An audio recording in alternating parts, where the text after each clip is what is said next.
জুলাই সনদ বাস্তবায়নে গণভোটের ব্যাপারে রাজনৈতিক দলগুলোকে একমত হতে আহ্বান জানিয়েছেন জাতীয় ঐকমত্য কমিশনের সহ সভাপতি অধ্যাপক আলী রিয়াজ। দুপুরে রাজনৈতিক দলগুলোর সাথে বৈঠকের আগে এই আহ্বান জানান তিনি। ফরেন সার্ভিস একাডেমির দোয়েল হলে বৈঠকটি চলছে। এ সময় তিনি আরও জানান, ঐকমত্য হলে আজই কমিশন আলোচনা শেষ করতে চায়। এছাড়া আজ গণভোট বাস্তবায়নের পথ পদ্ধতি নিয়ে রাজনৈতিক দলগুলোর কাছ থেকে সুনির্দিষ্ট প্রস্তাবও চায় কমিশন। এর আগে গত রোববার বিভিন্ন রাজনৈতিক দলের সঙ্গে আলোচনায় বসে ঐকমত্য কমিশন। গণভোটের মাধ্যমে জুলাই জাতীয় সনদ বাস্তবায়নের বিষয়ে রাজনৈতিক দলগুলো একমত হয়েছে বলে সেদিন কমিশন ও বিএনপি সহ অন্যান্য রাজনৈতিক দলের পক্ষ থেকে জানানো হয়। তবে পদ্ধতি নিয়ে আরও আলোচনার জন্য সময় চাওয়া হয়। সনদ বাস্তবায়নের প্রশ্নে জাতীয় নির্বাচনের দিন গণভোটের প্রস্তাব বিএনপির। কোনো দল আগেই গণভোট চায়। গণভোটের ক্ষেত্রে আমরা সকলেই একমতের জায়গায় আসতে পেরেছি।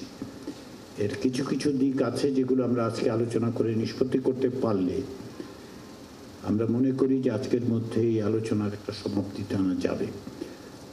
তবে পাশাপাশি এটাও আমি বলি যে সময়ের স্বল্পতার বিবেচনা যেমন আমরা করব, তেমনি আমাদের এটাও মনে রাখতে হবে যে ঐতিহাসিক সুযোগে শুধু দ্রুততার চেয়েও জরুরি প্রয়োজন হচ্ছে সকলের একত্রিতভাবে ঐক্যবদ্ধভাবে থেকে ভিন্নমত সত্ত্বেও ঐক্যবদ্ধভাবে থেকে আমরা যেন অগ্রসর হতে পারি। দর্শক, ঐকমত্য কমিশন বৈঠকের খবর রাখছেন আমাদের সহকর্মী ফরহাদ ইবনে মালেক। ফরেন সার্ভিস একাডেমি থেকে সরাসরি যুক্ত হচ্ছেন তিনি আমাদের সাথে। ফরহাদ, নিশ্চয়ই শুনতে পাচ্ছেন আমাকে?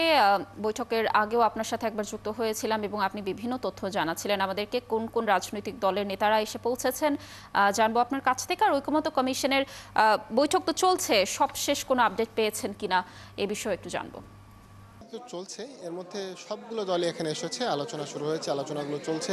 আলোচনার শুরুতে সূচনা বক্তব্য যখন দিয়েছেন আলী রিয়াজ সহসভাপতি, তিনি বলেছেন যে যদি আলোচনায় এক ছাতার নিচে সবগুলো দল আসতে পারে আজই আলোচনাটি তারা শেষ করতে চান এবং 10 তারিখের মধ্যে সব কিছু চূড়ান্ত করে অন্তর্বর্তী সরকারের প্রধান অর্থাৎ ডক্টর মোহাম্মদ ইউনূসের কাছে পাঠাতে চান, যিনি এই ঐকমত্য কমিশনের সভাপতি। এরপর 15 তারিখ আয়োজন করে সব দলের স্বাক্ষর নিয়ে এই ঐকমত্য কমিশনের যে সবগুলো বিষয় ঐকমত্য তৈরি হয়েছে সেগুলো বিষয়ে স্বাক্ষর করে এটাকে একটা আইনি ভিত্তি দেওয়ার পক্ষে তারা মত দিয়েছে বা তারা চান। যদি এর মধ্যে যদি আজকের মধ্যে না হয় তাহলে আগামীকালও একটা সময় তারা দিতে চান রাজনৈতিক দলগুলোকে, তবে এরপর আর তারা সময় দিতে চান না। এর মধ্যে বেশ কিছু দল কথা বলছে, আমরা যতটুকু জেনেছি। এর মধ্যে এনসিপি কথা বলেছে। এনসিপি বলছে যে গণভোটটা নির্বাচনের দিন যদি হয় তাহলে এখানে একটা ব্যাঘাত ঘটার সম্ভাবনা থাকে।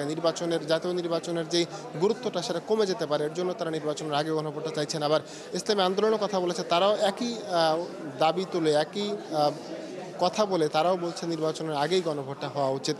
বেশ কিছু বিষয় আলোচনা হচ্ছে, এর মধ্যে বিএনপি, জামাত সহ অন্যান্য দলগুলো বাকি রয়েছে আলোচনা শেষ পর্যন্ত কি দাঁড়ায়, আজকেই কি সবশেষ আলোচনা কি হচ্ছে কিনা, চূড়ান্ত হচ্ছে কিনা গণভোটের বিষয়ে বা ঐকমত্য কমিশনের যে সাংবিধানিক বিষয়গুলো রয়েছে সেগুলো জানতে হলে আমাদেরকে একটু অপেক্ষা করতেই হবে। লাবণী।